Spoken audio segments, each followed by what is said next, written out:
हाँ, सभी का तो बहुत फेमस है, ये आशीर्वाद के लिए है। ईश्वर का विशेष धन्यवाद, उनको मंगलाचरण के रूप में रखते हैं। इवन मंदिरों में भी और हर जगह ये मंत्र जो है वो मंगल कामना के लिए हर जगह ये मंत्र यूज होता है। अब देखेंगे कि जो बड़े प्रसिद्ध मंत्र हमें कार्य में प्रयोग करना होता है, उस मंत्र को मंगलाचरण के रूप में लेकर के कैसा अर्थ उसका है स्पष्टीकरण करते हैं।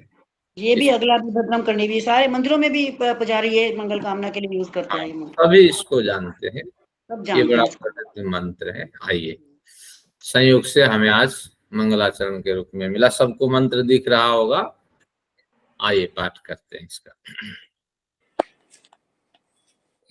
ओम स्वस्ति न इंद्रो वृद्धस्रवाः स्वस्ति नः पूषा विश्ववेदाः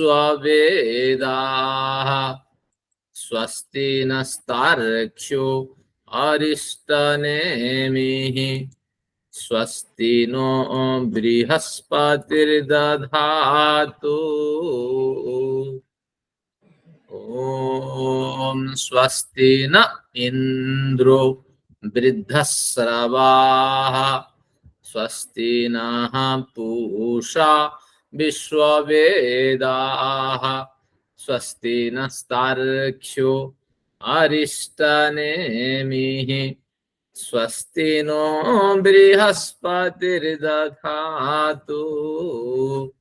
ओम शांति शांति शांति।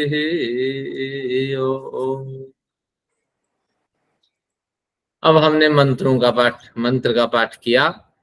अब इस मंत्र पाठ में कुछ बारीकियां होती है शुद्ध उच्चारण के लिए। अगर बीच में स्वर वर्ण आ जाता है तो वहां बलाघात होता है। ये शास्त्र का नियम है। बलाघात यानी झटके से स्वरों को उठाना होता है। देखिए, स्वस्ति न इंद्र, यहाँ विसर्ग का लोप हुआ है, उसके आगे इंद्र है। तो ऐसी स्थिति में क्या होता है कि एक बलाघात होता है। एक दो उदाहरण और दिखाते हैं आपको।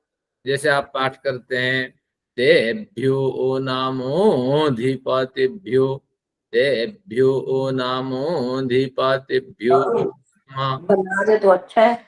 नाम इषुभ्यो नाम एभ्यो। ये इषुभ्य और एभ्य से पहले यहाँ बलाघात होता है। तो इस तरह जब भी ये पाठ किया जाए तो इस तरह इसका पाठ होना चाहिए। स्वस्ति न इंद्रो वृद्धस्रवाः। वहां क्या होगा? नम एभ्यो अस्तु नम इषुभ्यः। इस तरह होना चाहिए। अगर सामान्य पाठ होता है तो कोई हानि नहीं है, क्योंकि सूत्र मैंने पिछले बार भेज दिया था। यज्ञ कर्मणि, यज्ञ कर्म एक श्रुति उच्चारण होता है। अगर यज्ञ परमार्थ परक करते हैं तो उसमें स्वर पे ध्यान नहीं देना, केवल एक श्रुति पर वहां ध्यान देना है कि शुद्ध उच्चारण हो जाए। ये महत्वपूर्ण है, स्वर चाहे कैसा भी हो, लेकिन ये इसका क्रम है। एक बार इसी क्रम से मेरे साथ पाठ करें, फिर इस मंत्र को खोलते हैं। स्वस्ति न इंद्रो वृद्धस्रवाः स्वस्ति नः पूषा विश्ववेदाः स्वस्ति नस्तार्क्ष्यो अरिष्टनेमिः स्वस्ति नो बृहस्पतिर्दधातु। तो दो जगह बलाघात है, स्वस्ति नस्तार्क्ष्यो, इस तरह। आइए इसको फिर समझते हैं।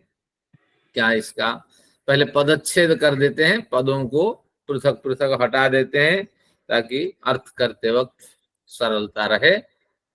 यहाँ इंद्र था, इंद्र बन जाएगा, संधि हट जाएगी।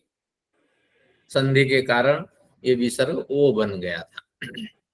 वृद्धस्रवा दो शब्दों का मेल है। अर्थ करते वक्त तो दोनों शब्दों पे हम ध्यान रखेंगे। आगे विश्व वेदा भी दो शब्द है। विश्व वेदा अर्थ करते वक्त भी दोनों पे ध्यान रखने के लिए जो पाठ बनाने वाले हमारे आचार्य हैं तो उन्होंने हमें संकेत किया है। अब आगे देखते हैं। स्वस्ति नस्तारक्षु अरिष्ट नेमी, ये भी दो शब्दों से बंटा हुआ है, तो इस पे भी हम ध्यान देंगे अर्थ करते वक्त। और बृहस्पति को तोड़ा जा सकता था, लेकिन शास्त्रकारों ने कहीं भी बृहस्पति शब्द को नहीं तोड़ा। तो बृहत जगत के जो पालक है, विशाल सृष्टि के जो पालक है, वो बृहस्पति है। लेकिन जब पदपाठकार ने तोड़ा नहीं, हमारा कोई अधिकार नहीं कि हम उसको तोड़ दें। तो इस तरह का ये क्रम रहा। आइए इस मंत्र को समझते हैं। बड़ा प्रसिद्ध मंत्र है और मैंने भी बड़े प्रयत्न के साथ इसको मन में घुमाया और फिर भाष्यों का अध्ययन किया कि काम हो, एक बढ़िया हो जाए काम। हमारे गुरुजी अभयदेव जी हमेशा कहा करते थे कि जब भी काम करो, आप जानते हो कि काम तो 100% पूर्णता कार्य में नहीं होगी, फिर भी आप ऐसे काम करो कि दोबारा इस पे मुझे काम नहीं करना, इस भावना से। तो उनका ये एक बढ़िया ये विचार है, कभी कभी स्मरण हो आता है। जब तक हमें पदार्थ स्पष्ट नहीं होते हैं तो उस पे हम काम नहीं करते। देखिए क्या इसमें हुआ। वृद्धश्रवा इंद्र, जो वृद्धश्रवा इंद्र है, न स्वस्ति कही गई है। जो वृद्धश्रवा इंद्र है, इंद्र का एक विशेषण है वृद्धश्रवा, वह हमारे लिए स्वस्ति प्रदान करे, स्वस्ति को धारण करें, स्वस्ति को स्थापित करें। अब इसको खोलते हैं कि इंद्र क्या है, वृद्धश्रवा उसका विशेषण क्या है। तो सबसे पहले वृद्धश्रवा दोनों का भिन्न भिन्न अर्थ करेंगे। वृद्ध यानी महान, प्रवृद्ध, प्रवृद्ध प्रभूत इत्यादि अर्थ में, महान अर्थ में है। तो वृद्धश्रवा, श्रवा श्रवण के अर्थ में आप जानते हैं, सुनने के अर्थ में।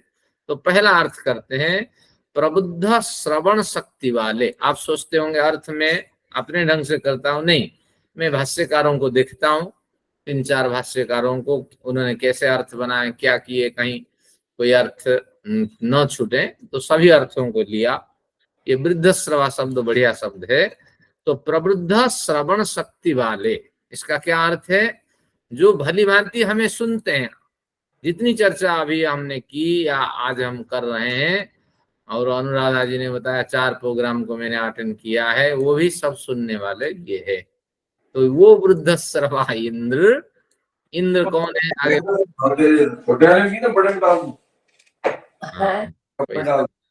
कप में डाल दे।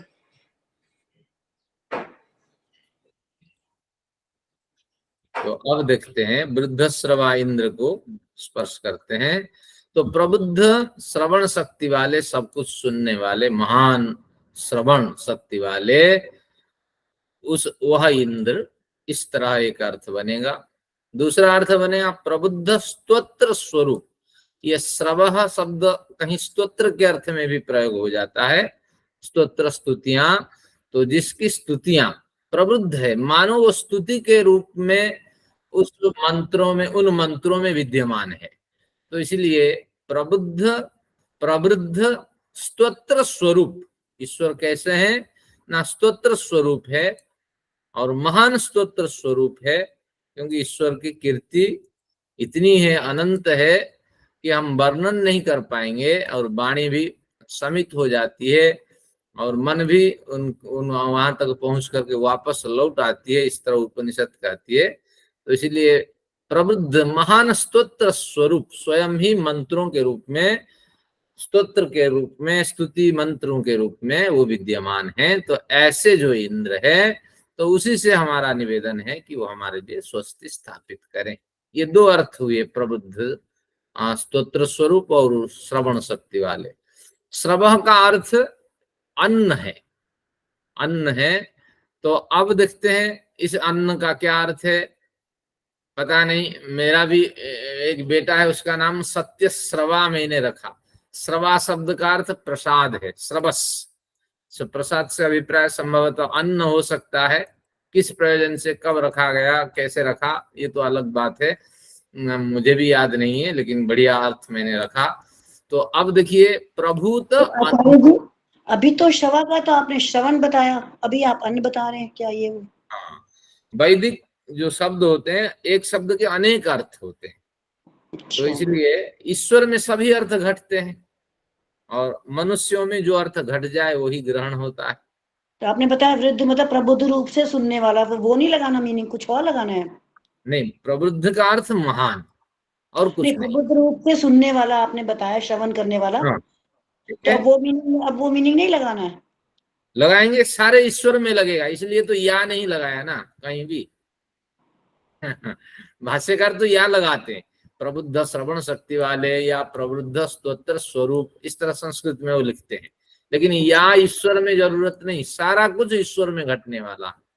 जो प्रबुद्ध श्रवा का अनेक अर्थ हैं, जो प्रबुद्ध श्रवण शक्ति के साथ सब कुछ सुनने वाले हैं, जो महान स्तोत्र स्वरूपों में विद्यमान है, जो प्रभु तो अन्नों वाले हैं, क्योंकि महान अन्न वो प्रदान करते हैं, महान अन्नों के संचालक है, दाता है, तो ऐसे अन्नों के रूप में वो विद्यमान है, ताकि वे अन्न हमारे अंदर आए और हमारे विकास के लिए हमें फल दें, ऊर्जा दें। तो एक तो श्रवण शक्ति, स्तोत्र, अन्न, ये तीन अर्थ हुआ श्रवस का। चौथा अर्थ क्या देखिए, प्रभु प्रभु तो कीर्ति वाले, श्रवस का चौथा अर्थ है कीर्ति भी है।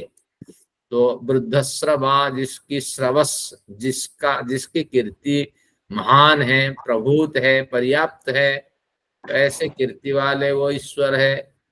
श्रवस का अर्थ धन भी है, तो ऐसे अर्थ क्या होगा कि महान धन वाले, निश्चित रूप से ईश्वर धन ऐश्वर्य के स्वामी, तो इसलिए उसका नाम ईश्वर है। ईश्वर स्वामी है, मालिक है, सब कुछ उसके हाथ में है। तो इस तरह ये अर्थ, और ये कितना अर्थ हुआ, 1 2 3 4 5, छठा अर्थ है श्रवस का अर्थ शब्द भी है। तो महान, महान से क्या अभिप्राय है कि महान शब्द स्वरूप, जितनी वाणियां हम प्रयोग करते हैं, इन सभी ध्वन्यात्मक शब्द के रूप में ये विद्यमान है, या जो वेद वाणी है वो जो शब्दात्मक क्या है, वर्णात्मक जो शब्द है, तो उसके रूप में भी वो विद्यमान है। ध्वन्यात्मक, वर्णात्मक सभी शब्दों के रूप में ईश्वर विद्यमान है। तो इस तरह इसका अर्थ हुआ। अब संगति बैठाते हैं, कोई एक अर्थ ले लेते हैं। वृद्धश्रवा इंद्र, इंद्र क्या है पहले देख लेते हैं, फिर अर्थ करते हैं। इंद्र इदम दृष्टा, इदम दृष्टा इन सभी को देखने वाले। तो इन सबको देखने वाला कौन है, इन सबको क्या अभिप्राय है, लोक लोकांतरों को देखने वाले वो परम पिता, उन्हीं का वाचक है। इंद्र कौन है, परम पिता है।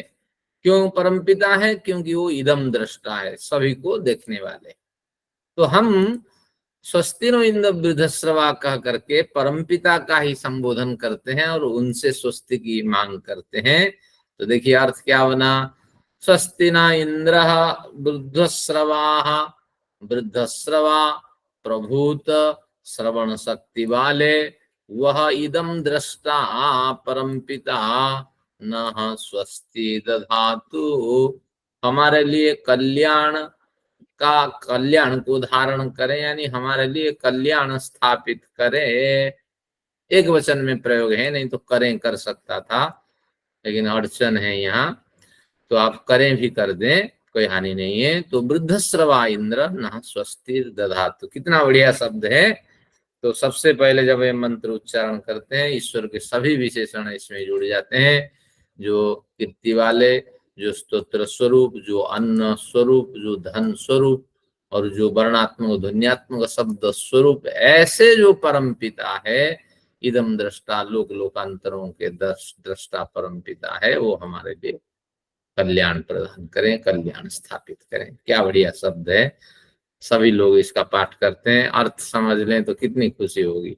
आगे देखिए, स्वस्ति न पूषा विश्व वेदा, लोग कहते हैं पुखा, लेकिन पुखा वो कुछ प्रांत के लोग होते हैं, वो उच्चारण करते हैं, वहां के कुछ योगी जी भी बोलते हैं ख, कौन, षड्यंत्र को खड्यंत्र योगी जी, योगी यूपी के सीएम। हाँ, तो कुछ बनारस के प्रांत के लोग हैं वो ऐसे मंदिर में बोलते भी हैं। आते हैं, कई पुजारी प्रवचन करते हैं, वो बड़ा अजीब लगता है, श को ख बोलते हैं इसको।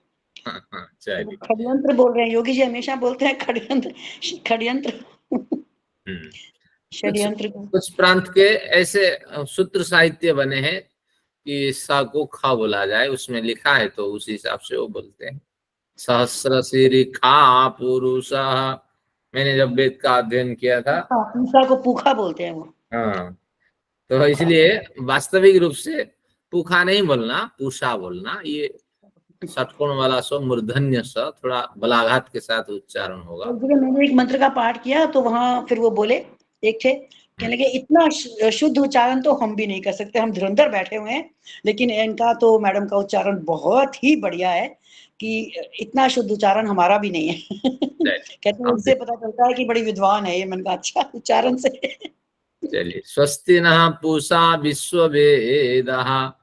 अब पूषा, अब पूषा के ये विशेषण है, कैसे कैसा कैसा पूषा है जो हमें स्वस्ति प्रदान करें। पूषा यहाँ पुल्लिंगवाची शब्द है संस्कृत में, तो कैसा पूषा, पूषा है, पूषा से अभिप्राय पोषक। स्वस्ति नः पूषा विश्ववेदाः, पूषा, पूषा को कैसे किया, पूषा, पूषा में छोटी मात्रा नहीं, बड़ी मात्रा होगी, ठीक है। तो जो पूषा, ये कैसा पूषा है, जो पोषण करने वाला, पोषण से अभिप्राय शारीरिक और मानसिक रूप से हमेशा जो हमारा पोषण करता है, उत्तम शारीरिक शक्ति प्रदान करता है, उत्तम मानसिक विचार प्रदान करके हमारा जो कल्याण करता है वही पोषण करता है। तो वो विश्व वेदा है। विश्व वेदा शब्द का अर्थ, वेद शब्द यहाँ प्रयोग हुआ है, नहीं तो वेदाह नहीं बन सकता। अगर ये बनता संज्ञा पद बनेगा तो वेदाह बहुवचन है, पूषा एक वचन है, उसके साथ जोड़ नहीं होगा। यहाँ वेदस शब्द का प्रयोग हुआ है। पिछले मंत्र में पढ़ा था वेदसाम, यानी धनों को मुझे प्रदान करो, तो ये धनवाची अर्थ है। और इसलिए विश्व वेदाह यानी विश्व के धन स्वरूप।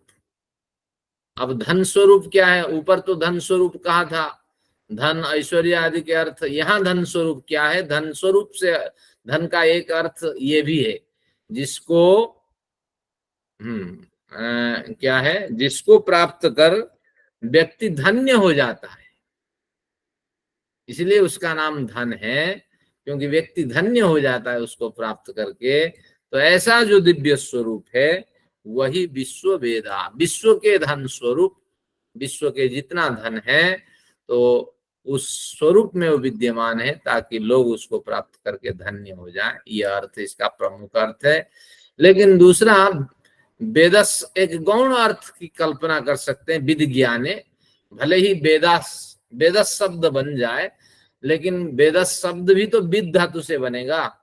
प्रत्यय भले लग जाए उसमें, धनवाची प्रत्यय, लेकिन विद धातु ज्ञान के अर्थ में, तो विश्व के ज्ञाता ये अर्थ बनेगा। और थोड़ा सरल करें तो सर्वज्ञ ये अर्थ बनेगा।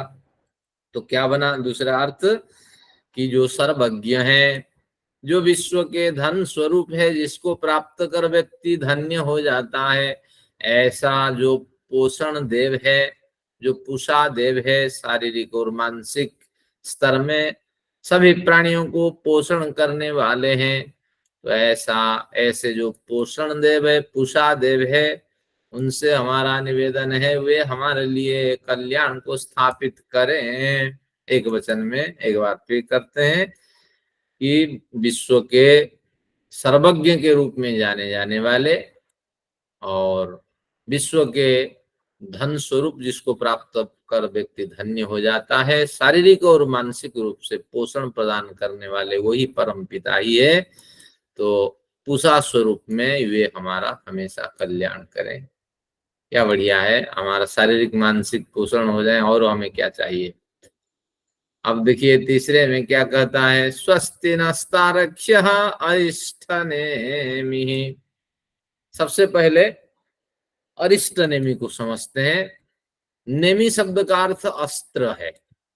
तो अब अर्थ क्या बनेगा कि अरिष्ट है, अरिष्ट यानी जिसका अस्त्र अहिंसित है, हिंसा नहीं करने वाला है। अस्त्र तो है उसके पास, लेकिन उस अस्त्र से जो समर्पित साधक है उसकी हिंसा नहीं होती। अगर हिंसा नहीं करना अस्त्र क्यों धारण किए हैं? समर्पित साधक की कभी हिंसा नहीं होती। यदंग दासु से तुम अग्ने भद्रम करिष्यसि, कितना बढ़िया मंत्र है। हे मित्र, दासु से समर्पित व्यक्ति के लिए तो हमेशा कल्याण ही करते हो, क्योंकि जो समर्पित हो गया ईश्वर को तो ईश्वर उसका बेड़ा उठा लेता है, उसकी जिम्मेदारी उठाता है, तो हमेशा कल्याण ही करता है। तो इस प्रमाण से आप समझ लेना चाहिए अरिष्टनेमी का अर्थ हुआ जिसका अस्त्र कभी भी हिंसा नहीं करने वाला है, ऐसे दयालु वह परमपिता है। एक अर्थ ये हुआ अगर अस्त्रवाचक। अब अगर सामान्य अर्थ जो नेमी का चलता है तो उसका है रथ का चक्र या रथ का पक्ष। पक्ष यानी एक हिस्सा, वाम पक्ष, दक्षिण पक्ष, अग्र पक्ष, पश्चात पक्ष, इस तरह कोई एक पक्ष को, कोई एक हिस्से को भी नेमी कहा जाता है। तो इस हिसाब से क्या अर्थ बनेगा ना, जिसका रथ चक्र या रथ का पक्ष किसी की हिंसा नहीं करने वाला है। तात्पर्य क्या हुआ कि ऐसा अहिंसित जो परम पिता है, परम पिता से संबंधित जो भी साधन है समर्पित साधक की हिंसा नहीं करता। तो ऐसे जो दयालु है अहिंसित परम पिता है वो अरिष्टनेमी है। फिर अरिष्टनेमी तो विशेषण है, अब उसका जो विशेष्य है वो तारक्ष्य है। अहिंसित जो परमपिता है वो कैसे है? तारक्ष्य। तारक्ष्य का अर्थ, तारक्ष्य क्या, टाइपिंग मिस्टेक, हाँ, जो तारक्ष्य कहलाते हैं, दारक्ष्य तारक्ष्य से कहाँ है मंत्र में आचार्य जी? दारक्ष्य कहाँ है? नस्तारक्ष्यो। अब इसको तोड़ा था ना, एक बार फिर देख लीजिए। देखिए स्वस्ति नस्तारक्ष्य यहाँ था, जब तोड़ दिया इसको शब्द को, न अलग हो गया, तारक्ष्यो का तारक्ष्य हो गया। तारक्ष्य, तारक्ष्य, तारक्ष्य, हाँ, ता पहले, र का पहले उच्चारण हो जाएगा तारक्ष्य। तारक्ष्य, हाँ, स्वस्ति नस्तारक्ष्य। अब तारक्ष्य का क्या अर्थ है देखते हैं।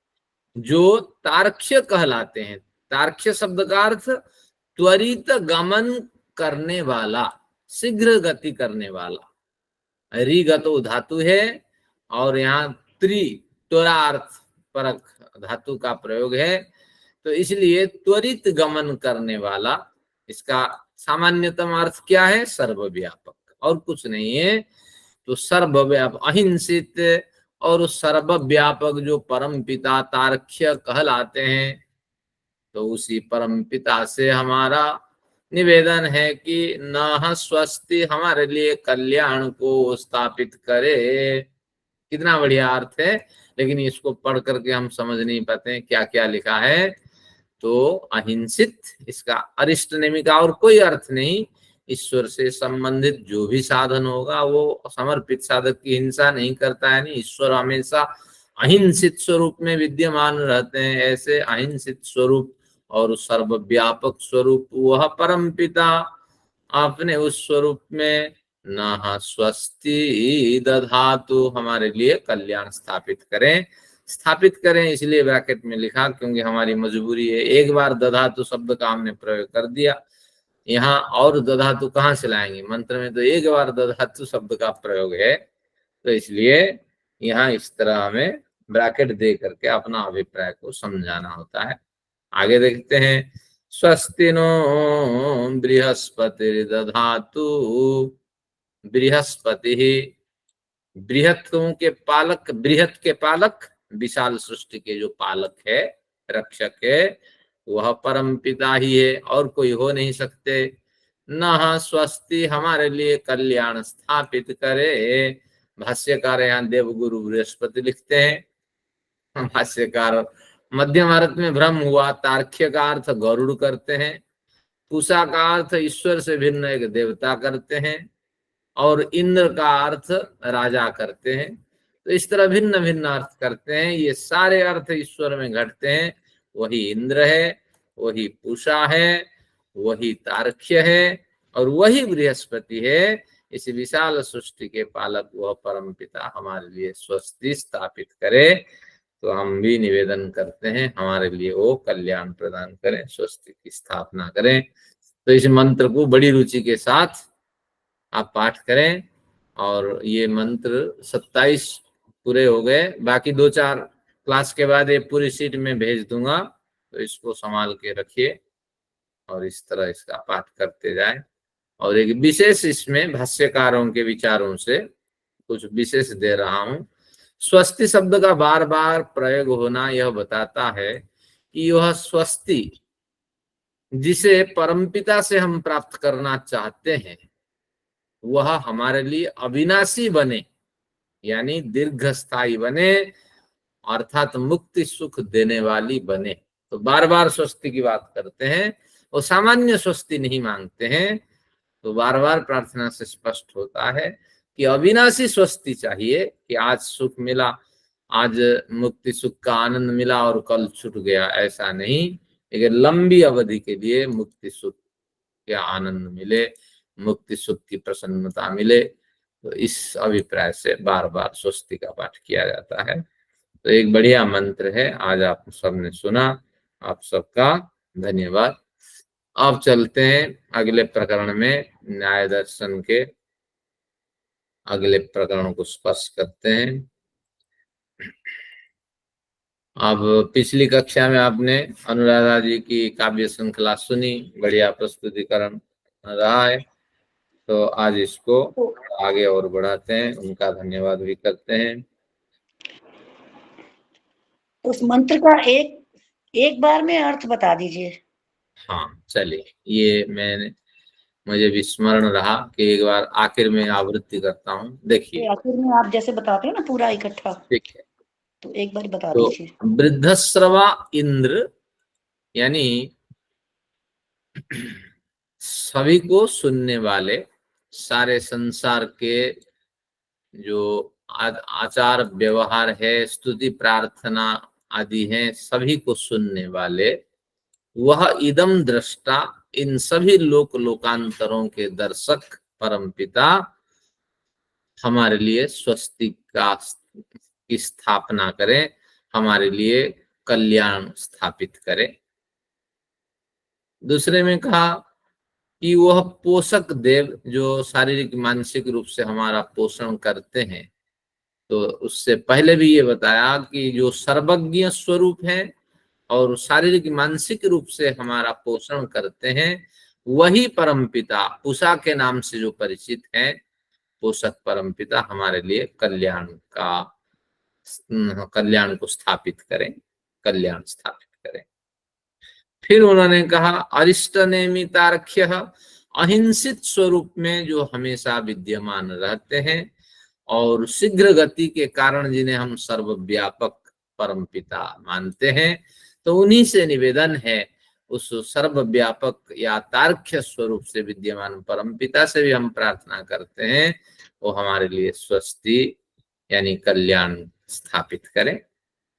और बृहस्पति यानी विशाल सृष्टि के पालक के रूप में विद्यमान वह परमपिता से, उस परमपिता से भी हमारी प्रार्थना है वो हमारे लिए कल्याण स्थापित करें।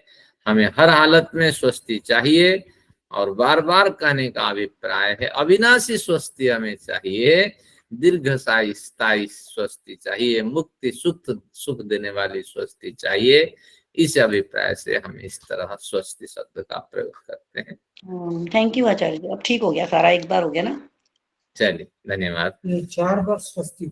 हाँ बजा साहब कहते हैं 4 बार स्वस्ति है, 3 बार तो ईश्वर को विशेषण के साथ कहा, लेकिन अंतिम बार बृहस्पति शब्द से कह दिया, इसका विशेषण नहीं दिया। ये इस तरह की समीक्षा। और ऋषि ने क्यों नहीं दिया? ऋषि जो भावावेश में मंत्र लिखते हैं ना, वो थोड़ी विचार करके थोड़ी लिखते हैं। जहां जैसे विचार आ गए, जैसी भावना आ गई, इस हिसाब से हुआ। तो लौकिक व्यक्ति होता तो बृहस्पति का भी एक विशेषण वहां जोड़ देता, कैसा बृहस्पति, सब में एक समता आ जाती। चलिए अब देखते हैं 9 नंबर। आज पढ़ेंगे कुछ और जातियां, 24 प्रकार की जातियां पढ़ेंगे। लगभग 8-10 जातियां हमने पढ़ ली है। पहले तो 2 प्रसंग, साधर्म्य वैधर्म्य, बीच में 6 जातियों का अध्ययन किया था, और पिछली कक्षा में 2 जातियों का हमने अध्ययन किया। आज 3 जातियों का अध्ययन करते हैं। देखते हैं प्रसंग समा जाति। जाति का एक बार फिर स्मरण कराता हूं कि जब सिद्धांत सिद्ध हो गया है, अब प्रतिवादी को हार मानना है, लेकिन प्रतिवादी अपनी अंतिम चाल चलता है और कहीं ना कहीं उसके विचारों में, उसके स्थापित पक्ष में वैचारिक भ्रांतियां उत्पन्न करता है। कुछ चालाकी करके श्रोताओं को, जनताओं को, जनता को और जो न्यायाधीश है उनके सामने गुमराह की स्थिति पैदा करने का वो प्रयत्न करता है, तो उसको जाति कहते हैं। वो 24 प्रकार के होते हैं, शास्त्रकार ने बताया। आप अध्ययन कर लेने के बाद आप भी सोचेंगे अनेक प्रकार की जातियां हो सकती है, जरूर नहीं इन्हीं 24 प्रकार की जातियां होती हैं। लेकिन उस समय के विचार के हिसाब से जो गौतम महर्षि को सूझा, उन्होंने कहा जातियां 24 प्रकार की है। देखते हैं 5.1.9 में क्या चर्चा हुई। दृष्टान्तस्य कारण अनपदेशात्, 605 नंबर पुस्तक वजह से आप 605। हाँ, तो दृष्टान्तस्य कारण अनपदेशात् प्रत्यवस्थानाच्च प्रतिदृष्टान्तेन प्रसंग प्रतिदृष्टान्त समौ। अंतिम में देखिए प्रसंग प्रतिदृष्टान्त समौ, एक प्रसंग समा जाति, एक प्रतिदृष्टान्त समा जाति, 2 जातियों का इसी एक सूत्र में कथन कर दिया। तो क्या कहना चाहते हैं, दृष्टांतस्य कारण अनपदेशात्, सिद्धांत तैयार हो चुका है, सिद्धांत अपना पक्ष रख दिया है, बस उसमें मोहर लगानी है। लेकिन उससे पहले पूर्व पक्षी क्या करता है कि कहता है दृष्टांत में कारण अनपदेशात्, दृष्टांत में आपने सही कारण नहीं दिया, दृष्टांत में कारण का कथन नहीं किया। कारण यानी हेतु, दृष्टांत के भी हेतु का कथन करना चाहिए। हर पदार्थ के हेतु होते हैं, एक वस्त्र है उसके हेतु धागे हैं, लेकिन धागे के भी हेतु होते हैं, वो क्या है, कपास है, कपास के भी हेतु होते हैं, क्या है, बीज है। तो इस तरह, और बीज के भी हेतु होते हैं, क्या है, परमपिता है, और क्या हो सकता है, क्योंकि बीज का आश्रयदाता वही है। तो इस तरह वो क्या करते हैं कि ये कपास को खोलते खोलते, वस्त्र को खोलते, धागे को खोलते, कपास को खोलते, परमपिता तक पहुंचना चाहते। तो वही कहता है दृष्टांत जिसके कारण आपने अपना पक्ष को सिद्ध किया, उसके हेतु, उसका कारण का कथन कर देना चाहिए। अगर बड़े सारे कारण हैं उनका भी कथन कर देना चाहिए। तो इस प्रकार आरोप लगाकर स्थापित पक्ष में दोष दिखाना प्रसंग समा जाती है कि दृष्टांत में भी आपको कारण का कथन कर देना चाहिए। तो आपके दृष्टांत में कारण है नहीं तो दृष्टांत मजबूत है नहीं। अभी पढ़ करके उदाहरण समझेंगे। तो पहला क्या, पंचावयव लेते हैं आचार्य जी, तो प्रतिज्ञा हो गई, अब प्रतिज्ञा का हेतु दिया, तो फिर दृष्टांत दिया, तो ये कह रहा है कि अब प्रतिज्ञा का हेतु दिया है, अब दृष्टांत का भी हेतु दो। कहते हैं दृष्टांत कमजोर है। ये दृष्टांत सब जगह घटता नहीं, अगर घटता है तो आप उसका कारण भी वहां पीछे जोड़ देना चाहिए था आपको। दृष्टांत भी व्याप्ति, जैसे हेतु की व्याप्ति है ऐसे कह रहा है, दृष्टांत की भी व्याप्ति होनी चाहिए, और इसका भी हेतु भी होना चाहिए, व्याप्ति भी होनी चाहिए, ऐसे एक जोड़ देना चाहिए। जैसे प्रतिज्ञा की है ऐसे ही हेतु की भी, मतलब दृष्टांत की भी व्याप्ति और कारण होना। समझ गया कि जैसे हेतु और दृष्टांत के बीच में एक व्याप्ति जाती है, तो उसी तरह दृष्टांत के बाद में भी एक व्याप्ति रूपी एक सामान्य कारणों का कथन कर देना चाहिए। वो भी बता देंगे तो वो ये कहेगा अब उसकी बताओ फिर हेतु व्याप्ति। हाँ, ये अभिप्राय कुछ ना कुछ उसमें दिखाना अड़चन, वो केवल हमें सिखा रहे हैं कि इस तरह आप न्याय करके अपना पक्ष को बचाओ। तो प्रतिदृष्टांत यानी विरुद्ध। हाँ, अब देखते हैं अगला सूत्र में, देखिए प्रत्यवस्थानाच्च प्रतिदृष्टान्तेन, एक प्रसंग समा जाति के बाद अब प्रतिदृष्टांत समा जाति। प्रत्यवस्थानाच्च प्रतिदृष्टान्तेन, प्रत्यवस्थान का मतलब खंडन, प्रतिदृष्टान्तेन प्रतिदृष्टांत देकर, प्रति यानी विरुद्ध, तो विरुद्ध दृष्टांत दिखाकर आप वो स्वयं एक विरुद्ध दृष्टांत दिखाता है। प्रत्यवस्थानाच, फिर स्थापित पक्ष का जब खंडन कर देता है तब प्रतिदृष्टांत समाज जाति वहां उत्पन्न होती है। देखते हैं हिंदी में क्या लिखा है। प्रतिदृष्टांत यानी विरुद्ध दृष्टांत का प्रतिपादन कर उससे स्थापित पक्ष का खंडन करना प्रतिदृष्टांत समझ आती है।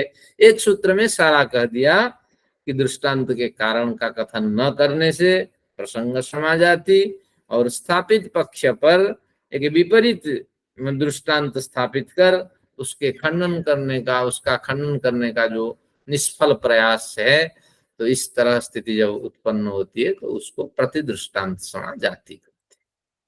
अब जब तो उदाहरण नहीं आएगा सिद्ध नहीं होगा। सबसे पहले क्या कह रहे हैं कि आपका दृष्टांत ठीक नहीं है, मैं अपना दृष्टांत दे रहा हूँ, ये ठीक है। हाँ, कुछ तो कहेगा जैसे हमारे, क्योंकि सूत्रकार तो इतना कह के चल दिया, अब जो कहेंगे हमारे भाष्यकार कहेंगे, हमारे सामने और कोई प्रमाण है नहीं। देखिए भाष्यकार क्या इसमें दिमाग लगाते हैं। प्रसंग समा जाति, सिद्धांति ने क्या पक्ष रखा था पहले उसको देख लेते हैं। सिद्धांति वही पुराना पक्ष रखा, आत्मा क्रियाशील है, वो द्रव्य होने से जो द्रव्य होता है उसमें क्रिया को उत्पन्न करने वाले संयोग आदि गुण रहते हैं। जैसे ढेला और ढेले में अनेक परमाणु मिलके रहते हैं तो उन परमाणुओं में क्रिया उत्पन्न होती है, तो परमाणुओं में संयोग गुण विद्यमान होता है, तभी ढेला कुछ पल के लिए, कुछ दिन के लिए, कुछ अवधि के लिए अपने मूल अस्तित्व में विद्यमान रहता है। तो बस ये सिद्धांत ने ये पक्ष को स्थापित कर दिया। अब क्या इसमें ये समस्या दिखाते हैं कि सिद्धांत के उपरयुक्त विषय को सुनकर यहाँ प्रतिवादी जाति यानी वैचारिक चालाकी का प्रयोग कर कहता है आत्मा और लोष्ट यानी ढेला क्रियाशील है, इन्हें हम कैसे माने? इनके क्रियाशील होने के पीछे कोई कारण है तो उसका भी उल्लेख करना चाहिए था, अर्थात दृष्टांत के कारण का भी कारण बताना चाहिए था।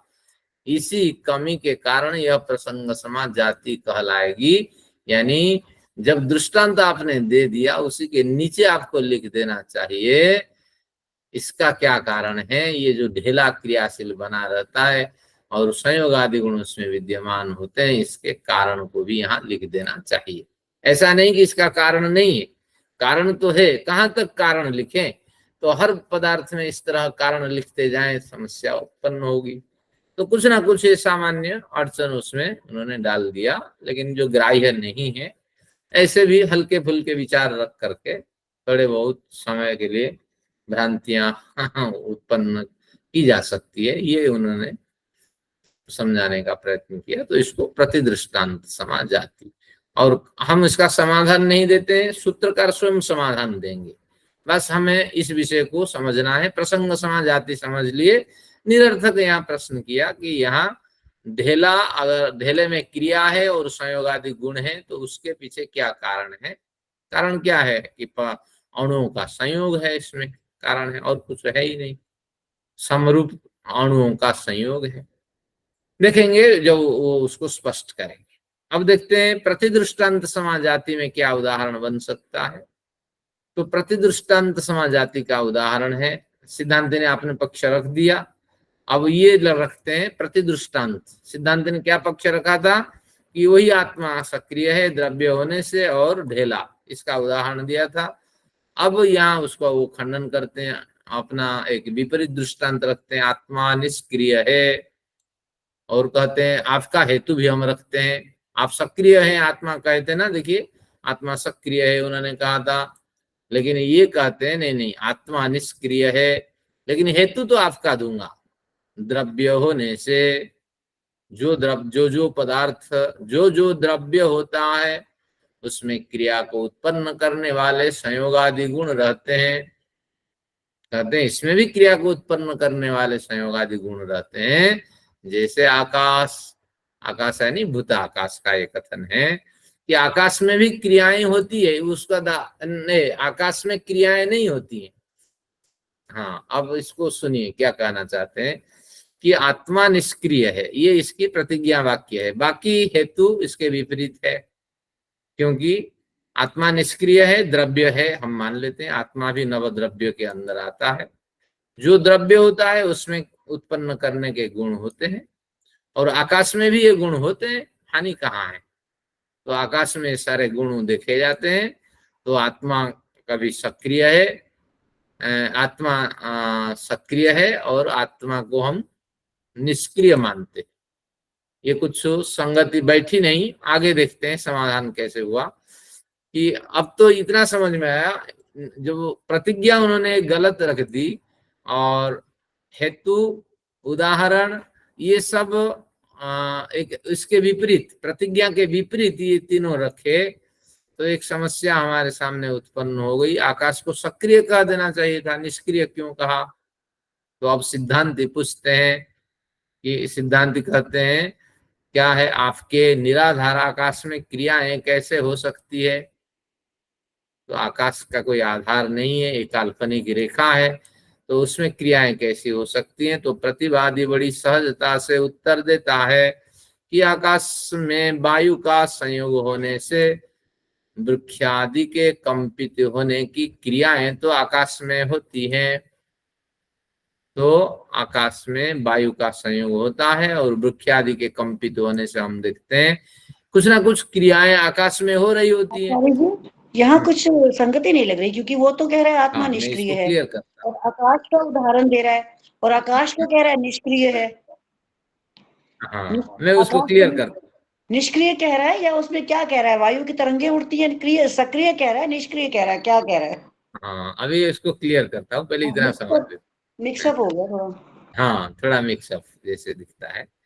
तो इसमें कहता है कि आकाश, कोई बात नहीं, आपने जो प्रतिज्ञा वाक्य कही वाक्य कहा उसमें हमारी कोई आपत्ति नहीं, लेकिन हेतु और उदाहरण ये सब हमारे पक्ष में सिद्ध होते हैं।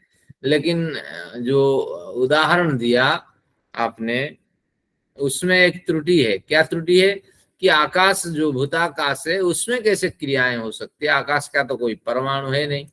जब आकाश का कोई परमाणु है नहीं, और उसमें क्रियाएं कैसी होगी, संयोग किसके साथ उसका होगा, आटम कौन होगा।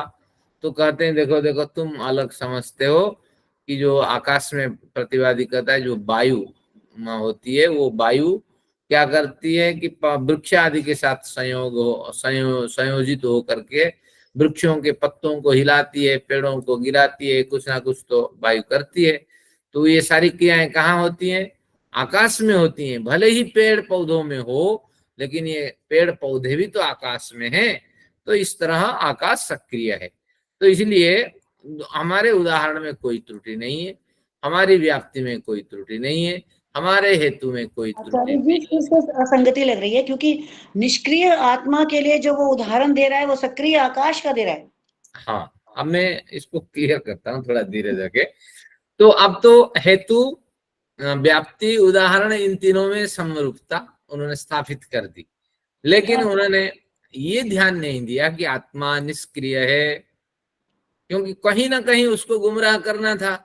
आप ही के सारा उदाहरण देता हूं, लेकिन वो अपना सिद्धांत तो रख दिया, आत्मा सक्रिय है की जगह उन्होंने निष्क्रिय कह दिया।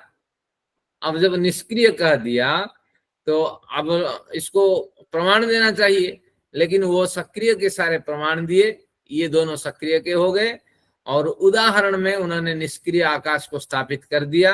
तो यहाँ क्या गुमराह किया? प्रतिदृष्टांत के द्वारा ये जो प्रतिज्ञा उन्होंने वाक्य रखा, इसके ओर ओझल कर दिया सबकी दृष्टि। प्रतिज्ञा उन्होंने क्या रखी इस पे चर्चा नहीं की, बल्कि लोग यही देख करके, दृष्टांत देख करके भ्रमित हो गए। पहले तो सिद्ध करो ये आकाश में क्रियाएं कैसी होती है। लोग यहीं फंस गए, और ईश्वर किसी ने ध्यान नहीं दिया। जब नहीं दिया तो ये एक तरह की चालाकी हुई। अगर यहाँ सक्रिय कर देता तो अब ये दृष्टांत पे जो आरोप था उसका समाधान हो जाता प्रश्न करके। लेकिन उन्होंने बड़ी चालाकी से एक बार प्रतिज्ञा में गलती कर दी, और एक बार उदाहरण में भी गलती कर दी। अब प्रतिज्ञा तो छिप गई, लेकिन उदाहरण छिपा नहीं, लोगों की दृष्टि इसी पर गया। फिर समाधान कर दिया आपने ढंग से, और आपने पक्ष की स्थापित कर दिया। तो इस तरह गुमराह होने के कारण ईश्वर जब ध्यान नहीं गया, तो यहाँ उसका कहाँ स्थापित हुआ आचार्य जी? वो तो कह रहा है आकाश सक्रिय है, वायु का संयोग हो रहा है उसमें, तो उसने अपना पक्ष कहाँ सिद्ध किया? आत्मा निष्क्रिय कहीं स्थापित नहीं हुआ, लेकिन वो नहीं, ये तो गुमराह तो किया ना। वो तो कह रहा है निष्क्रिय है आत्मा, उदाहरण आकाश का देकर के कह रहा है आकाश सक्रिय है। ये जो है जाति है, जमीन नहीं है, उसका पंचावय भी नहीं बन रहा। अब थोड़ा धीरज रखे ना। जाति का मतलब गुमराह करना, आपको मार्ग से भटका देना। जरूर नहीं कि वो अपना पक्ष पूर्णतः स्थापित कर पाए। तो भटकाने का ये दो औजार उन्होंने प्रयोग किया। एक तो प्रतिज्ञा में भटका दिया, चौंका दिया कि आत्मा निष्क्रिय है कह दिया। फिर साथ में यहाँ भी उन्होंने चौंका दिया कि आकाश के समान, ये आकाश के समान आत्मा है। और जो सारा उदाहरण दिया ये सब सक्रिय आत्मा का उदाहरण दिया। तो अब ये बीच में दोनों निष्क्रिय के की चर्चा हुई, लेकिन पहले निष्क्रिय की ओर न्यायाधीश की दृष्टि नहीं गई, लेकिन न्यायाधीश की दृष्टि यहाँ गई। भैया जो द्रव्य होने से संयोगादि गुण उसमें होते हैं, तो आकाश में कैसे क्रियाएं होगी, दृष्टि यहाँ ओझल हो गई। न्यायाधीश हो या वादी हो, उसकी दृष्टि प्रतिज्ञा वाक्य तक गई ही नहीं, और इसी महाकाश में भूताकाश में दृष्टि टिकी। फिर उन्होंने इस भूताकाश को सिद्ध कर दिया अपने ढंग से कि जैसे वायु होती है, और ये वायु द्वारा होने वाली सारी क्रियाएं तो इसी आकाश में रहने वाले पेड़ पौधों में होती है। तो निश्चित रूप से ये सारी क्रियाएं आकाश में हो रही होती है। ईश्वर को अगर कहेंगे सक्रिय तो क्या प्रमाण देंगे? हमारी सारी क्रियाएं ईश्वर में हो रही होती है, क्योंकि ईश्वर हमारे अंदर बाहर सब कुछ विद्यमान है।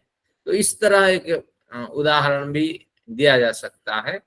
तो इसी उदाहरण में उन्होंने उलझाया और अपने द्वारा स्वयं ही गलत पक्ष स्थापित किया था। ईश्वर जब ध्यान ओझला दिया, ओझल कर दिया, तो इसको कहते हैं प्रतिदृष्टांत समाजाति। इस तरह इसका नाम हुआ। अब विषय क्लियर हुआ। यहाँ अपना पक्ष स्थापित नहीं किया, बल्कि दो विपरीत अवयव का प्रयोग करके अपना पक्ष सिद्ध किया, और एक का समाधान कर दिया और दूसरा तो त्रुटियुक्त तो था ही पहले से। इस तरह इस पक्ष का समाधान भाष्यकार ने दिया। उसका काम तो आपको गलत बताना था, ये थोड़ी कि वो अपना ही पंचावय भी गलत बना लेगा।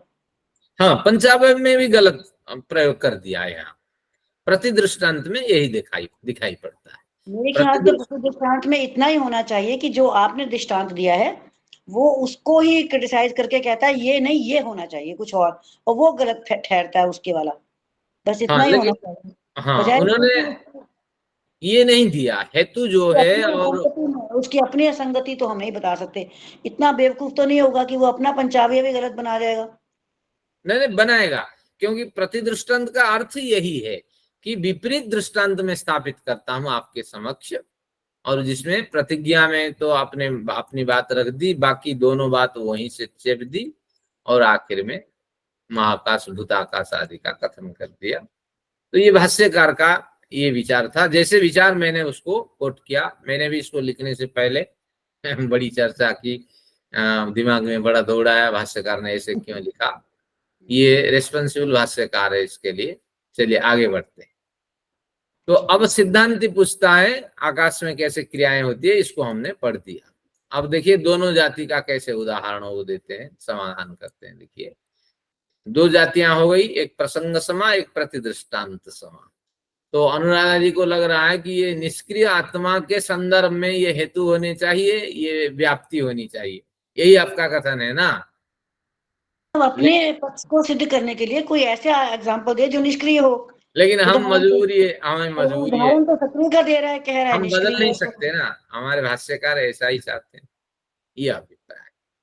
चलिए आगे देखिए। अब भाष्य अध्ययन करना हमारे लिए कुछ अड़चने होती है ना, हम इसमें बीच में कुछ डाल नहीं सकते। अब समाधान हमें भी तो यही लगता है कि ये दोनों हेतु और व्याप्ति को बदल दें तो काम हो जाएगा।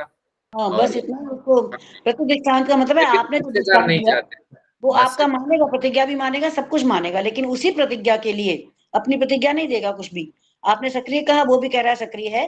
आपने जो दृष्टांत दिया लोष्ट का, ढेले का, वो ये कह रहा है भाष्यकार इस पे हाँ, कुछ ढेले की लिखा जगह हो। आकाश का उदाहरण दो, तो आकाश भी फिर वो कह रहा है लेकिन आकाश सक्रिय, फिर वो कहता है आकाश सक्रिय है, इसलिए ढेले की जगह आप आकाश का उदाहरण दो, ढेले का मत दो। क्या वो भी यही रहा है कि आत्मा सक्रिय है हम यहाँ? जैसे सोचते हैं ऐसे नहीं होगा ना, जैसे शास्त्र तो में प्रति उल्लेख। दृष्टांत का मतलब तो ये हुआ ना कि आपके दृष्टांत को बदल रहा है, मैं कुछ प्रतिज्ञा कहना वही चाहता दे रहा है, हूँ। प्रतिज्ञा अवश्य वही दे रहा है मैं कि अनुराधा जी शांत हो जाइए, थोड़ा शांत हो जाइए। देखिए, आप पूर्व पक्षी को पूर्व पक्षी की तरह देखा करिए। हमेशा आप उसको जो है वो सिद्धांती देखते हैं, आप खुद सिद्धांती बन जाते हैं। जो ये सूत्र है वो पूर्व पक्षी का है, वो गलती करता है तो करेगा वो गलती, आप उसकी गलती को अपनी समझ से मत देखिए। नहीं, सूत्र में तो ऐसा कुछ आप नहीं ना, हमेशा ऐसा भाष्यकार ने करते बता हैं दिया और उदाहरण आधा देकर। आधा घंटा इसी में वेस्ट होता है। कोई नहीं बात तो फिर नहीं। इसके सूत्र में बाद तो ऐसा कुछ नहीं। आप देखिए, इसके बाद सिद्धांती क्या कहेगा। सिद्धांती भी तो कुछ कहेगा ना, देखिए इसका समाधान जवाब देगा, सिद्धांति। वो पहले सुन लीजिए दोनों। आचार्य जी एक मिनट, मैं भी कुछ पूर्व कहना पक्षी चाहती के हूँ जो बाद मुझे समझ सिद्धांति भी आया। सुन लीजिए, उसके बाद फिर आप जो बोलना हो बोलिए।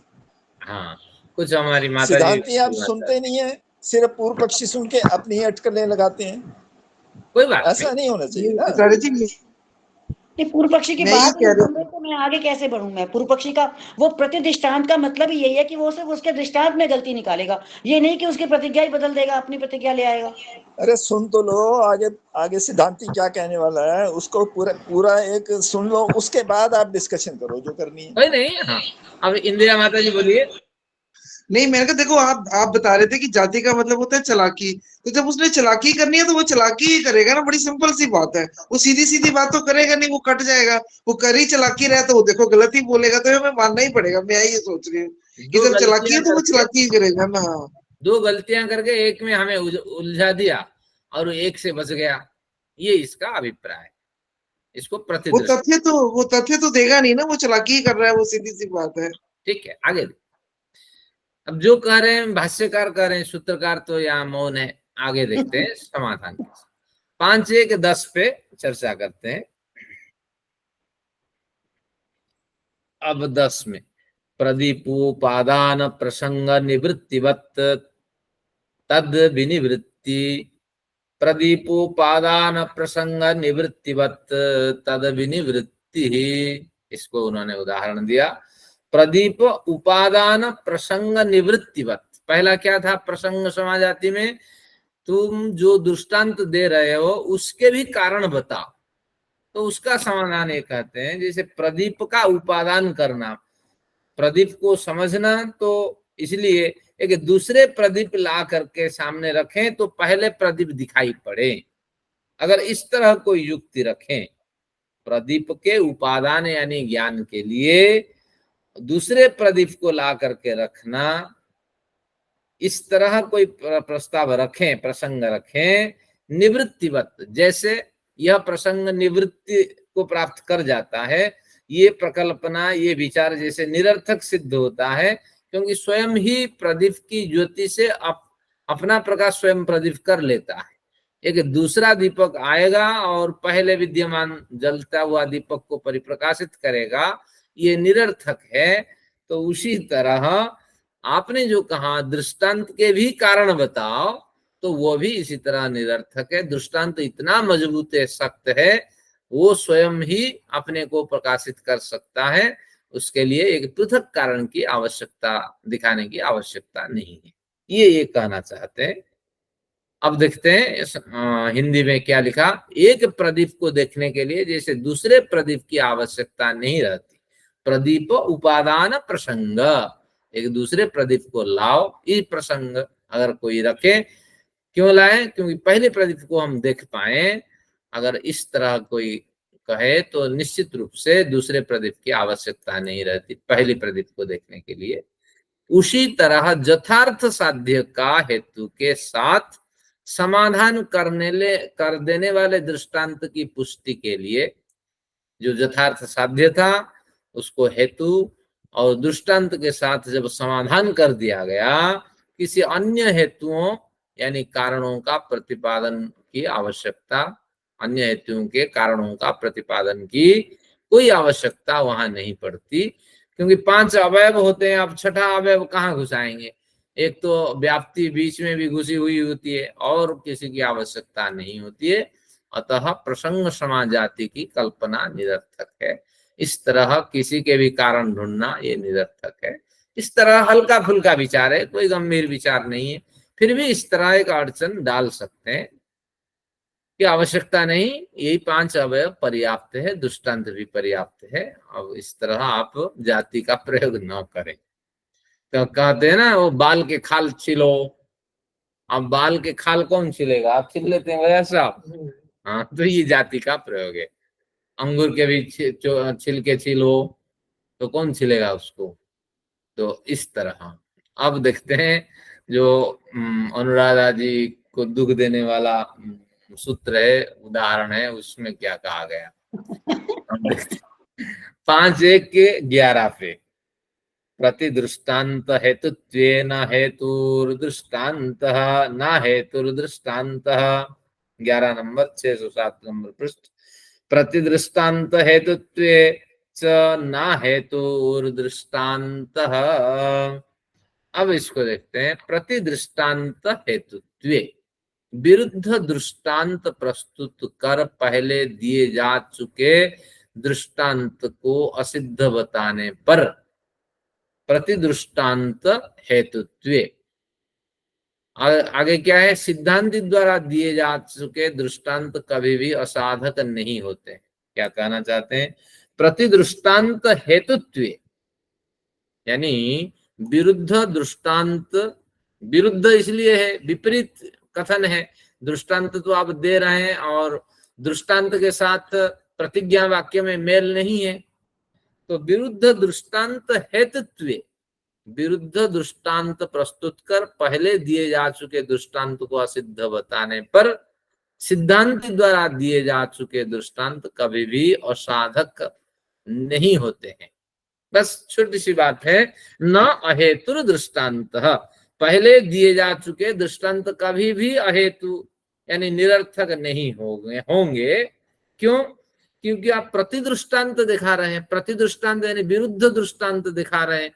विरुद्ध इसलिए प्रतिज्ञा वाक्य और दृष्टांत के बीच में विरुद्धता है, वो निष्क्रिय है और इसको आपने सक्रिय सिद्ध करने का प्रयत्न किया है, तो इसलिए ये इस तरह का विरुद्ध कथन है।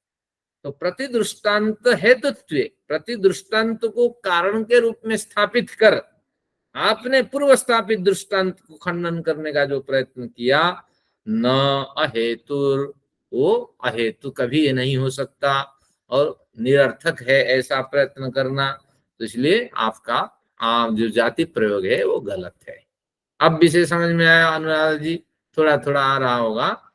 ये उदयवीर ये लिख रहे हैं कि प्रति दृष्टांत को यदि अपने साध्य का साधक मान भी लें तो भी वो दृष्टांत की साध्य साधकता नष्ट नहीं होती।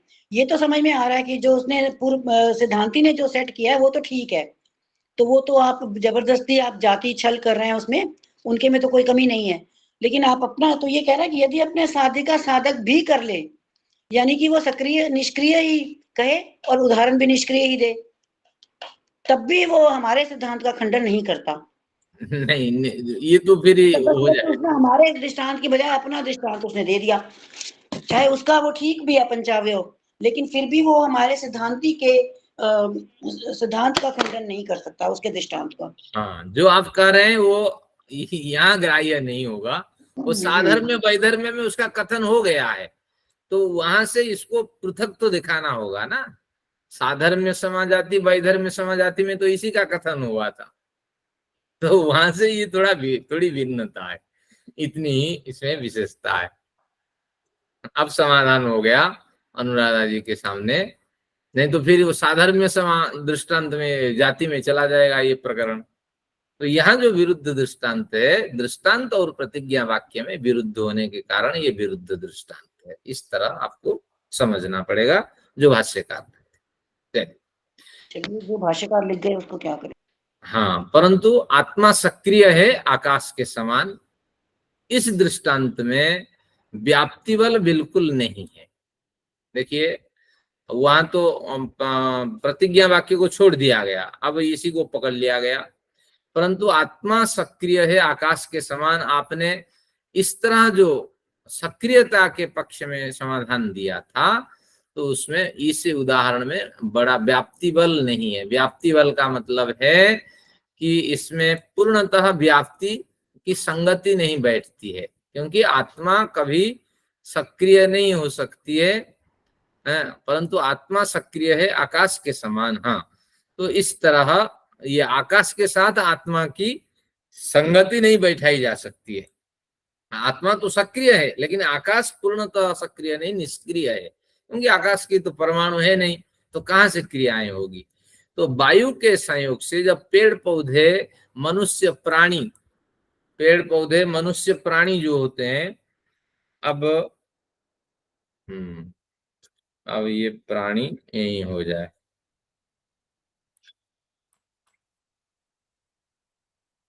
हाँ,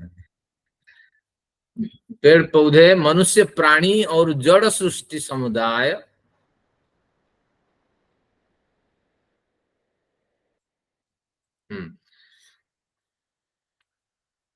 हाँ, क्या क्या लग जाता है।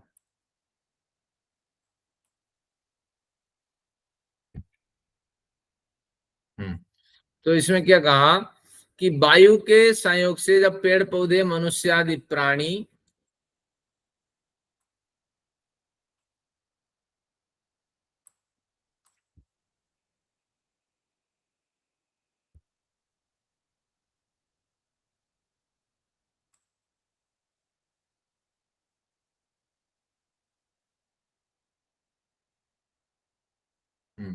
और जड़ सृष्टि समुदाय क्रियाशील है, तब प्रतिवादी द्वारा यहाँ केवल आकाश का धर्म बताकर अधूरा प्रतिपादन करना एक जाति चालाकी का सूचक है, जो कभी भी मान्य नहीं है। चलिए, इसका सारांश इतना है कि उन्होंने कहा था आकाश निष्क्रिय है, आकाश सक्रिय है, आत्मा आत्मा तो निष्क्रिय है, लेकिन आकाश सक्रिय है। तो आकाश अगर सक्रिय है तो समस्या यहाँ ये है कि आकाश को सक्रिय के पीछे क्या कारण है, क्योंकि वायु के संयोग के कारण आकाश में रहने वाले सभी पदार्थों में क्रियाएं देखी जाती है, इसलिए आकाश के अंदर ये सारी क्रियाएं होने के कारण आकाश सक्रिय है। लेकिन उन्होंने कहा कि अब जो क्रियाएं हो रही है वो तो दोनों ओर फिर हो रही है। एक तो वृक्ष पेड़ पौधों में क्रियाएं हो रही है, और इन सभी क्रियाओं को धारण करने वाले आकाश में हो रही है। तो इसलिए आप ऐसा भी कह सकते हैं कि ये आकाश की क्रियाएं हैं और पेड़ पौधों को भी क्रियाएं हैं, ऐसा आपको कहना चाहिए था। लेकिन आपने केवल ही आकाश की क्रियाएं कह करके आकाश को सक्रिय सिद्ध कर दिया, ये आपका कथन निरर्थक है, बल्कि आकाश निष्क्रिय है। और आकाश अगर निष्क्रिय होगा तो आप हेतु और इसको बदल दीजिए, व्याप्ति को बदल दीजिए, तो समाधान हो जाएगा। आत्मा निष्क्रिय है, यहाँ परमेश्वर का वाचक है, आकाश के समान, बस हेतु को बदल देना है, हमारा पक्ष सिद्ध हो जाएगा। तो इस तरह कुछ उन्होंने अपना विचार रखा।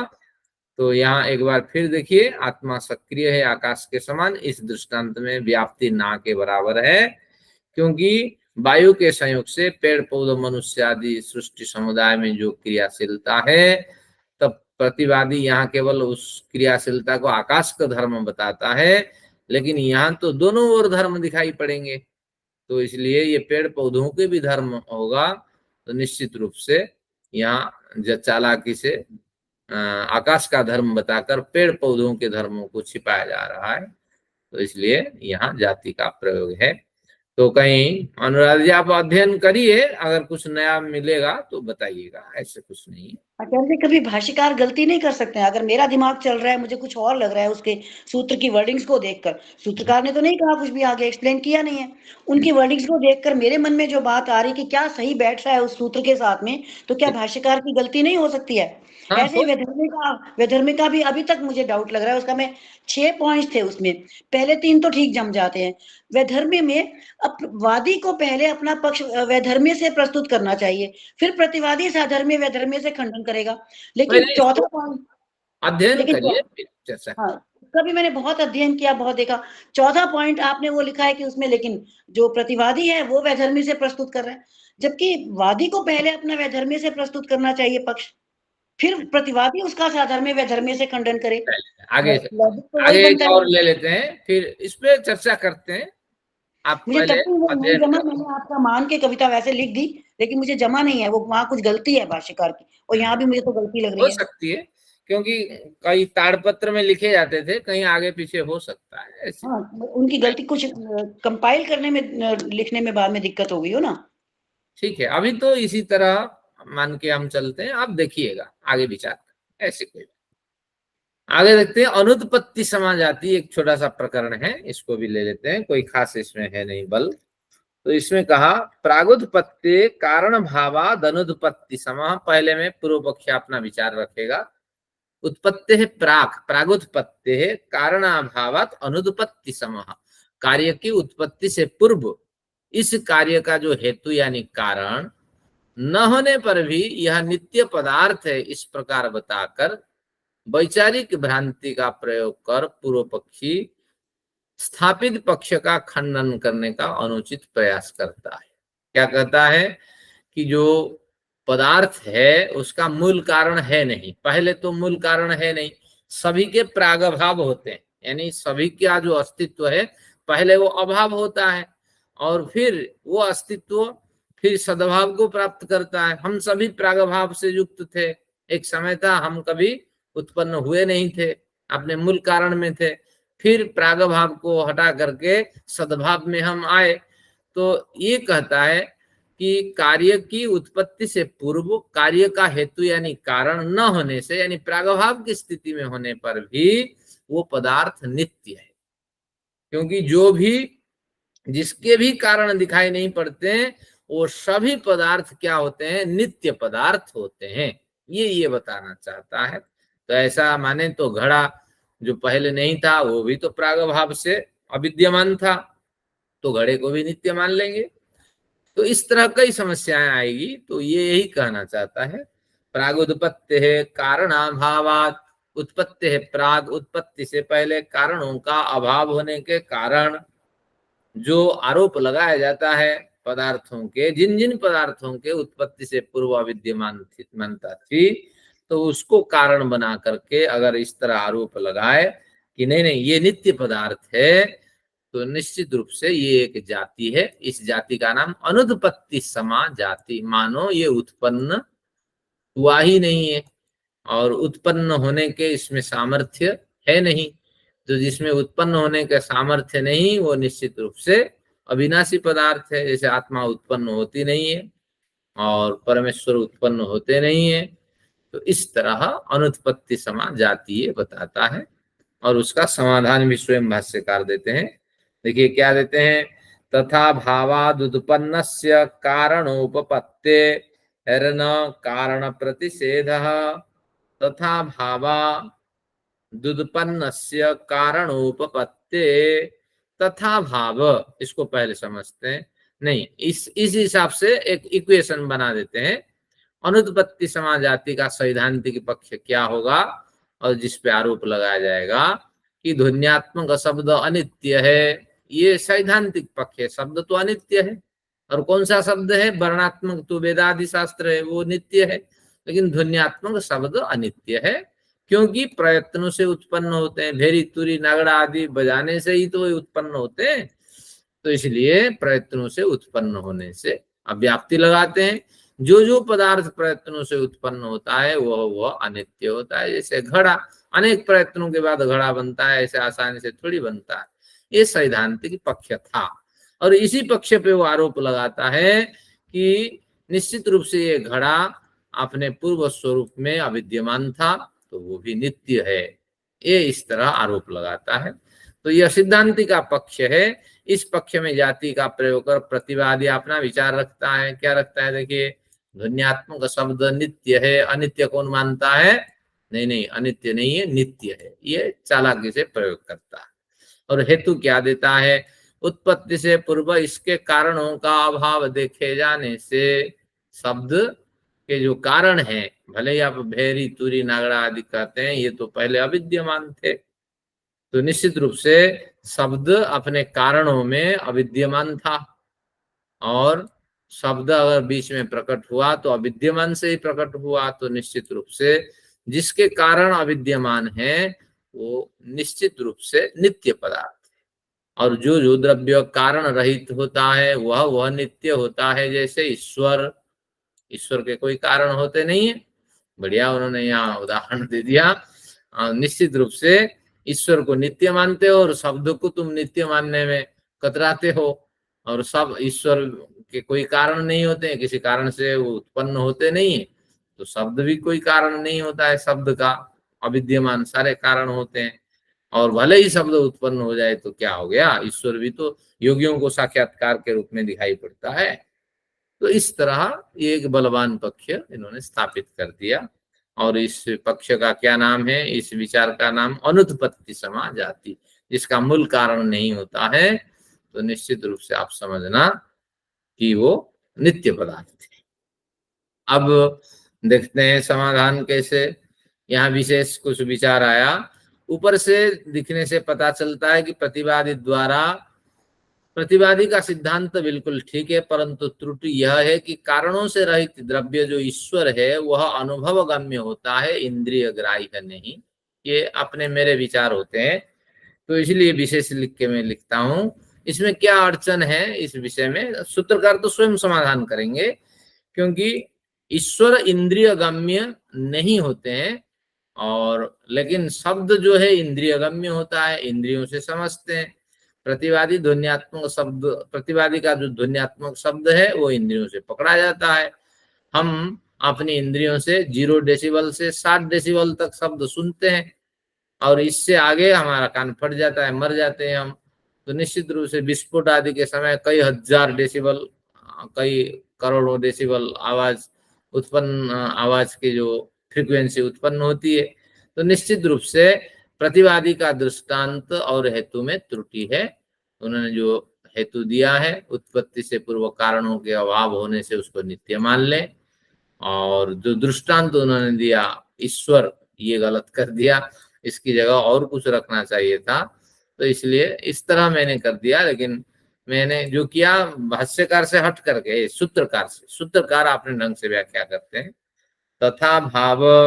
तथा भावादुत्पन्नस्य कारणोपपत्तिर्न कारण प्रतिषेधः। तथा भाव का मतलब है शब्द का अपने स्वरूप में होना, इसका नाम तथा भाव है। अपने स्वरूप में होना, उत्पन्न होना, यह तभी संभव है जब शब्द उत्पन्न होता है, तो तथा भाव उसको कहते हैं। तो तथा भाव के साथ यानी अपनी विद्यमानता के साथ उत्पन्न हुआ शब्द के अनेक कारणों की, शब्द के अनेक कारणों की प्राप्ति होती है। शब्द के अनेक कारणों की प्राप्ति हमें हो जाती है। कैसे होती है? क्योंकि शब्द उत्पन्न होने होते ही अनेक कारण दिखाई पड़ते हैं। हम शब्दों को सुनकर ही पता लगा लेते हैं, ये बिल्ली की आवाज है, कुत्ते की आवाज है, नगड़े की ध्वनि है, या ये जो एम्बुलेंस है उसकी आवाज। यथा दंडों से दुंदुभिका ताड़न, तुरी भेरी आदि, सांस द्वारा कंपन, ये सब हम जानते हैं। तो कारण नहीं कौन बताता है? उन्होंने क्या तर्क दिया था पूर्व पक्षी ने? इनके उत्पन्न होने से पूर्व प्रागभाव स्थिति थी, इनके कोई मूल कारण नहीं थे शब्दों के, उसी मूल कारण न होने से शब्द को नित्य माना जाए। उन्होंने कहा शब्द के बड़े सारे कारण होते हैं, और कारण क्या है ना, भेरी तुरी आदि जो बजते हैं, दुंदुभी नगड़ा आदि जो बजती है, उसके पीछे बड़े सारे कारण होते हैं। दंडों से पिटाई और सांस द्वारा कंपन उत्पन्न करना, तो ये सारे बड़े सारे कारण तो मिलते हैं। मिलते कैसे नहीं है? देखिए, तथा भावात उत्पन्नस्य, अपने स्वरूप में उत्पन्न हुआ जो शब्द है, कारणोपपत्ति, अनेक कारणों की उपपत्ति होती है शब्दों की, अनेक कारण हमें जानकारी में आते हैं। तो इसलिए कारण प्रतिषेध न कारण प्रतिषेध, और कारणों को लेकर के, और आप जो हमारे सिद्धांतों का खंडन करना चाहते हैं कि शब्द अनित्य है, तो इस तरह प्रतिषेध आप नहीं कर सकते, क्योंकि इसके बड़े सारे कारण होते हैं, जिसके कारण प्राप्त होते हैं, और कारणों से जो उत्पन्न होता है वो तो विनाश को प्राप्त करता है। तो इस तरह इसका अर्थ है। एक बार सूत्र के साथ मेल करिए। तथा भावादुत्पन्नस्य, अपने विद्यमान स्वरूप में उत्पन्न हुए जो शब्द है उसके अनेक कारण की उपपत्ति, उसके अनेक कारणों की प्राप्ति होती है। इसलिए न कारण प्रतिषेध, इसलिए जिसके मूल कारण नहीं होती है, नहीं होते हैं, वह अनित्य नित्य होंगे, ऐसे जो कह करके आपने प्रतिषेध प्रस्तुत किया, कारण को प्रधान बना करके प्रतिषेध जो आपने वाक्य रखा न, वो मान्य नहीं हो सकता। तो इस तरह इसका समाधान दिया। तो कोई खास नहीं है, केवल आज की चर्चा में हमने वैचारिक भ्रांतियां कैसे उत्पन्न करके लोगों को गुमराह कर दिया जा सकता है, यही बातें हुई है। तो इसको आप स्वयं अध्ययन करें, और जो विचार अनुराधा जी ने रखा है मैं भी उसको देखता हूँ। कोई किसी ने कुछ विचार रखे हैं, आप रखें विचार जिन्होंने। हाँ, इंदिरा माता जी कुछ विचार रखना चाहती है। समय हो गया है, पहले शांति पाठ कर लेते हैं, फिर माता जी का विचार सुनते हैं। ओम द्यौः शान्तिरन्तरिक्षम्